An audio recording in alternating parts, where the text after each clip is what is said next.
Ibang drawing exercises naman mga boss ang i-discuss natin dito sa AutoCAD. Kaya lang mga boss, kung bago pa lang kayo pala sa maliit pa lang nating channel, huwag nyo po sanang kalimutang pindutin muna pala yung subscribe. Pero isama nyo na rin po yung like at saka notification bell.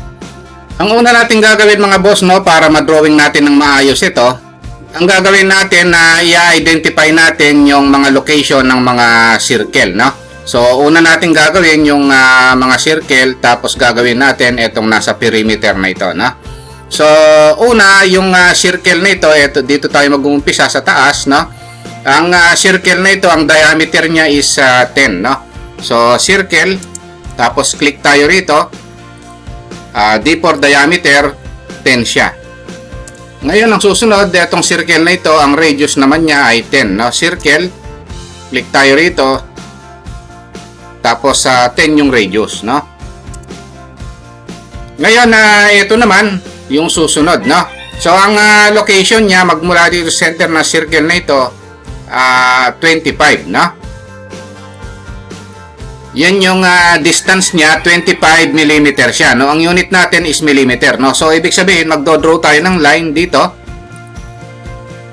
Tapos, i-match property ko lang, Tapos, offset ako ng 25 mm, I-offset na lang natin. Ayun.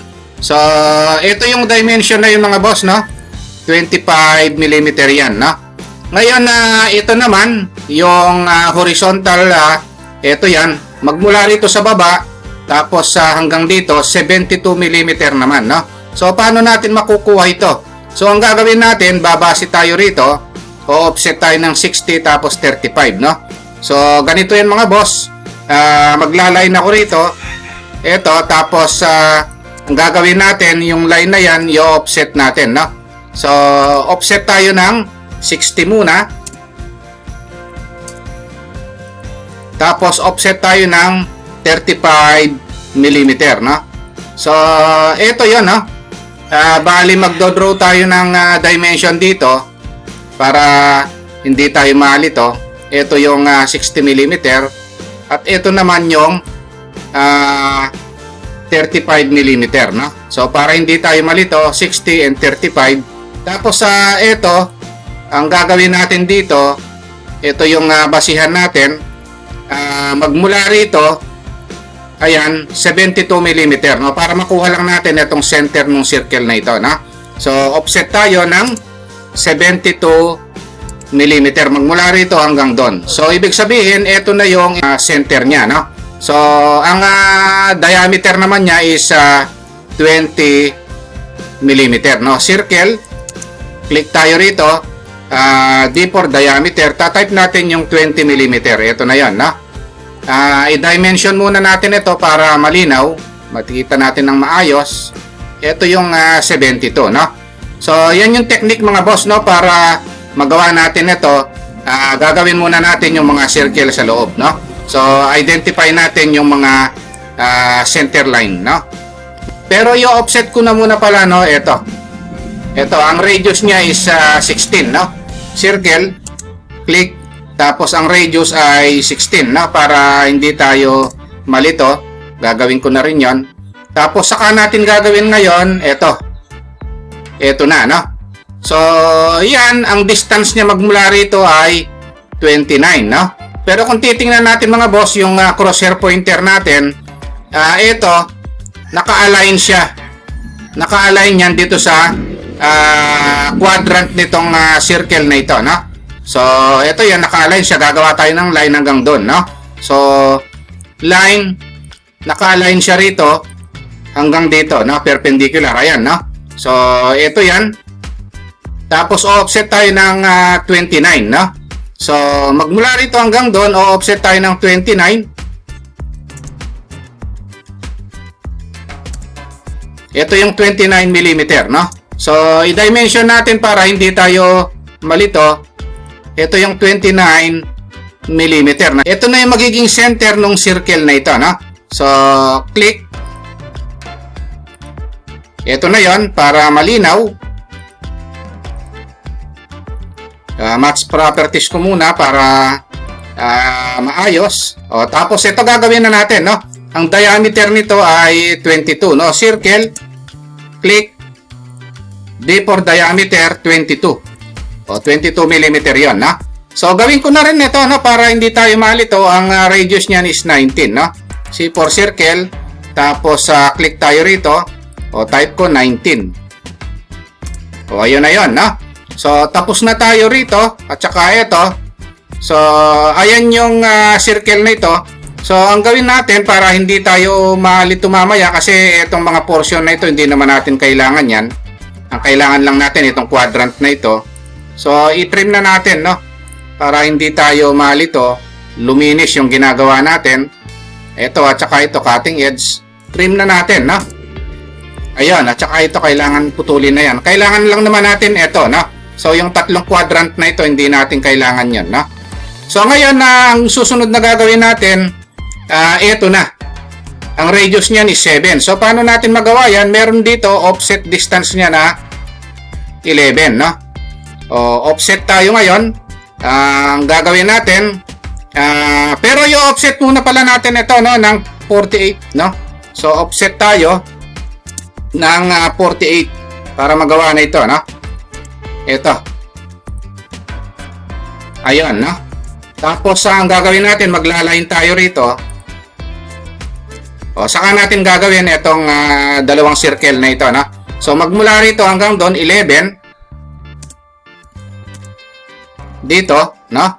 Tapos, ito naman, magmula rito hanggang doon, 29. So, ibig sabihin, itong 29 na ito yon yung center ng circle, no? So, kailangan nating ma-identify ito, center ng mga circle. Ito, ayun, ang radius naman niya is 7, no? Circle, click. Tapos, sa radius is 7. Ayun, no? So, ito, paano natin makukuha ito? Ito kasi naka-align dito sa circle sa taas, no? So, dito, ito yun, naka-align siya, oh. So, gagawa tayo ng line magmula rito hanggang doon, o kaya, extend na lang natin ito. Ayun, no? Tapos, ang diameter naman ito ay 13. So, circle, tapos, click, D for diameter, 13 mm, no? So, ayun, nagawa na, no? Yung mga circle na yan, no? 13 yung diameter nito, ang radius naman nito is 7, no? So, ito, i-dimension natin para malinaw, 11 ang sinasabi niya rito, ayan, no? Tapos, ito naman, ang dimension niya, hanggang dito, ito yung 48, no? Ayan yan. So, ngayon ang gagawin natin, ito, meron tayong line na naka-align dito, no? O, gagawa tayo ng line dito. Naka-align siya rito, no? Ito yan. Yan yung una nating gagawin, no? Sa center nito, ito, kailangan nating gawin ito. So, line. Magmula rito. Actually, pwede na magmula rito, no? So, ito naman kailangan natin, kahit na hindi na natin ilagay doon, no? Ayun, kailangan natin yon, no? Ngayon, umpisahan natin ngayon dito. So, radius naman nito is 8, no? Fillet natin. Tapos, ang radius ay 8, no? Click natin ito at saka ito. Ayan, no? Tapos, ito naman, hindi na natin kailangan ito. Trim na natin ito. Dito, ang radius ay 8 din, no? Fillet, ang radius ay 8 din, no? Ayun. So, dito naman, umpisahan natin, ang radius naman nito ay 20. So, ibig sabihin, circle ang gagawin natin dyan, tangent, tangent, radius, tangent siya rito, tangent siya rito, ang radius naman is 20, no? Ayun. So, gagawin natin, cutting edge natin itong dalawa, i-trim natin ito. Ayun, ayun, no? So, ang susunod na gagawin natin, ito na. Ang radius naman is 7. So, ibig sabihin, gagawin natin dyan is fillet naman. Ang radius ay 7. Magmula rito hanggang dito. So, ito na yon, no? So, ang kailangan lang naman natin dito, ito, no? Hindi na natin kailangan yung circle na yon. Ang gagawin natin, kunin natin cutting edge yun, titrim natin ito. Ayan, no? Ito na yung nakikita natin. Tapos pagdating dito, gagawa ko ng line dito, kabilaan. Hindi natin kailangan yung nasa loob, no? Titrim natin. Sundan lang natin ito. Hindi natin kailangan ito. Tapos, ito na yon, no? Ang gagawin natin para maano yan, magmukha na siyang ganito, pati yung kulay niya, no? Tsaka yung kapal ng line, MA. Tapos, click natin ito. Match properties na lang natin. Gayahin na natin. Ito pala kailangan putulin yan, no? Hindi natin kailangan. Ang cutting edge nito ay ito at saka ito. Trim. Ayan. So, match properties, model color, ayan, at saka ito, no? So, change natin. Na-discuss naman natin yung match properties, mga boss, no? I-practice nyo lang yung mga diniscuss natin command para magawa ito, no? Ayan, no? Tapos, magda-dimension na lang tayo. Yung dimensioning naman, unahin na natin yung mga radius. Kunin natin dito yung radius. Ang radius nito is 10, no? Dapat tumama yan. Ang radius naman nito is 20. Ang radius naman nito is 16. Ang radius naman nito is 7. Ayun, no? Tumatama. Ang radius naman nito is 19. Ang radius nito is 8. Lapitan natin, no? Tapos, ito naman, ang radius niya ay 7, no? Ito yan, no? So, yung mga radius, tapos na. Ito pala, i-adjust natin dito. Dapat ito 11 yan, no? Ngayon, yung mga diameter naman, no? Diameter. So, ito, diameter nito is 10, no? Sundan natin. Ang diameter naman nito is 20. Ang diameter naman nito is 22. Ang diameter naman nito is 13. Halos tapos na, no? So, adjust na lang natin yung mga center line, no? Para medyo presentable yung pagkakagawa. Ito, ayusin lang natin, no? Para hindi masagwang tingnan. Ito yung pag-adjust niyan, no? So, na-discuss ko naman, no? Yung pag-stretch, no? So, i-review nyo lang yung mga diniscuss nating mga command, no? Para magawa ito.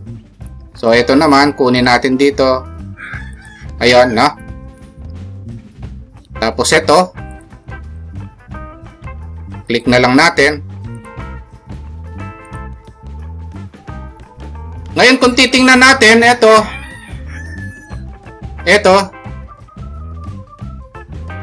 parehas, no? Ito, parehas. Parehas naman.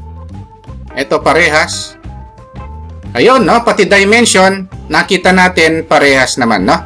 Okay, subukan yung i-practice, mga boss, no? Itong ginawa natin. Okay, ayun lang, mga boss, no? Kung nagustuhan nyo itong video natin, huwag nyo po sanang kalimutang pindutin muna pala, no? Yung subscribe dito sa maliit pa lang nating channel. Isama nyo na rin po yung like tsaka notification bell. Thank you very much. God bless po sa inyong lahat.